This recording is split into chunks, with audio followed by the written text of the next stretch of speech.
300 mètres, on aura un T, on prendra sur la gauche.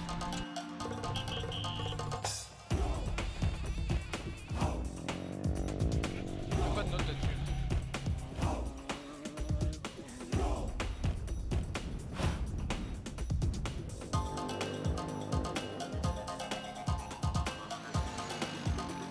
Danger 2 ici.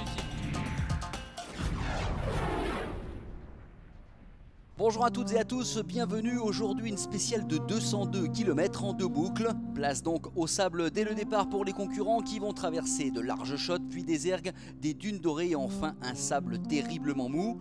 Bruno D'Acosta, vainqueur de l'étape moto d'hier, ouvrait pour la première fois de sa carrière la piste. De son côté, Thierry Bétis, à 4 km du départ de la première boucle, était victime d'un incident tout bête.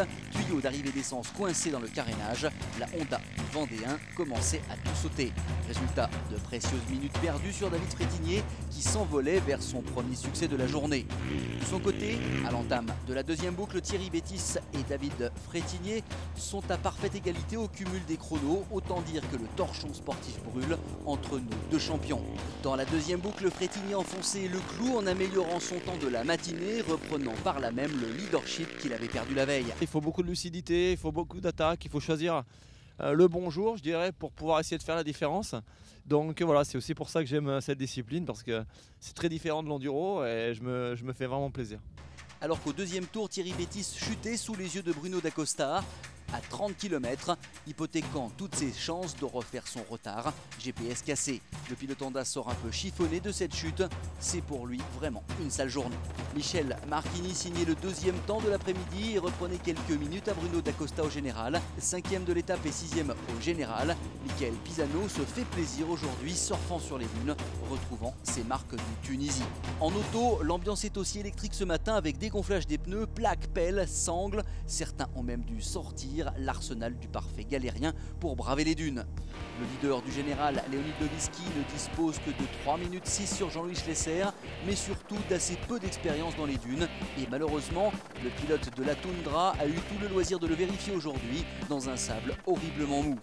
Plusieurs fois stoppé par la mollesse de la silice, le Russe va perdre gros dans cette étape Fennec, offrant 33 minutes sur un plateau dans la première boucle à Jean-Louis Schlesser et Arnaud Debron. Ces erreurs de jeunesse profitent donc au buggy bleu de Jean-Louis Schlesser qui n'en demandait pas tant car le duo français avait décidé ce matin de sortir l'attaque des grands jours. Là on va pas prendre des risques sachant qu'on a une trentaine de minutes d'avance. Chez MD Rally Sport, c'est l'émulation avec Régis Delahaye en deuxième position de la première boucle ce matin et Jean-Noël Julien, le boulanger le plus rapide de l'ouest parisien, troisième cet après-midi. Les deux hommes sont à la lutte pour la 4e place au général, une sorte de règlement de compte amical. Pour finir, coup de chapeau à Étienne Smulvici, l'homme du Calvados et ses 25 Dakar s'amuse comme un gamin sur ce terrain spécial buggy. Il termine 4e de l'étape, il est 6e au général. Demain, l'ultime étape de cette AMB Shamrock Rally du Maroc se déroulera sur une seule et unique boucle. Aucun droit à l'erreur pour le leader dans ce round de finale. Mais ça, c'est pour demain. Salut!